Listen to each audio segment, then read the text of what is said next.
Hi guys, দেখতে পাচ্ছ আমরা এখন হরিমেলায় চলে এসেছি।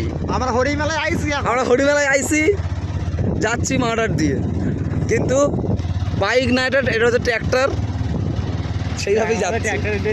ট্র্যাক্টরের বিয়া রে বিয়া দেখতে পেলেন তোমরা সবাই।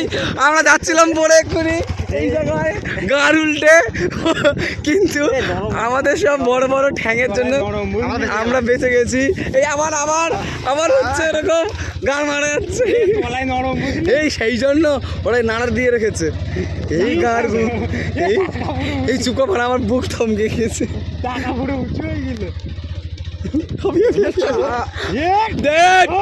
একটু যাচ্ছে না গাড়ি আমাদের, দেখতেই পাচ্ছ। এই একটা জিনিস ভালো হয়েছে, মানে তখন আমরা ভিডিও করছি, ভিডিও অন ছিল। এইটা তো বাড়ি গিয়ে সবাইকে দেখাতে পারবো। আমার এখন অ্যাক্সিডেন্ট হয়ে মরে যাচ্ছিলাম আজকে। ভালো চালাচ্ছি আমরা।